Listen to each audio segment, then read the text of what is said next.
साधु वेश में भी शैतान तो हो ही सकते हैं। शास्त्रों में विनय रत्न की बात आती है। उसके पिता राजा को कोनिक के बेटे उदाई ने मार दिया था।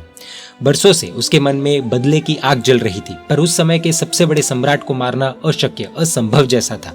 वो एक बार मालवा में गया और वहां राजसभा में राजा चंड प्रद्योत ने रखे उदाई को मारने के आह्वान को उठा लिया।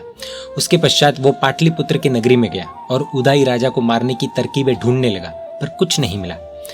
उसने बहुत ही दुर्विचार किया। उसने दीक्षा ले ली। बाहर से उसके विनय को देखकर आचार्य ऋषि को भी उसके खराब इरादे की गंध नहीं आई। आचार्य ऋषि ने शुरुआत में तो किसी मन की शंका को लेकर उसे किसी भी तरह की तक नहीं दी, पर एक बार एक दुर्घटना घट गई।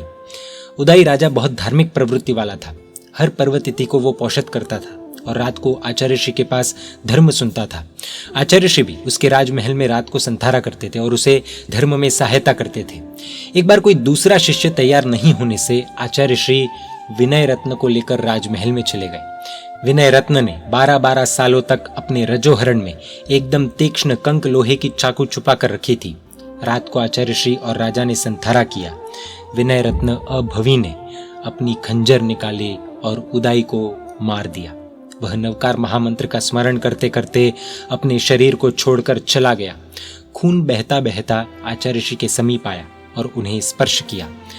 आचार्य ऋषि खून देखकर चौंक गए। उन्हें पता लग गया कि क्या हुआ था। शासन की हिलना बचाते हुए उन्होंने वो खंजर अपने पेट में घुसा लिया और प्राण त्याग दिए। इस ऐतिहासिक घटना में हमें कई चीजें पता चलती है। आज ही नहीं, 2500 साल पहले भी साधु के वेश में कभी कभार कोई शैतान का जीव बुरे इरादों से आ ही जाते थे।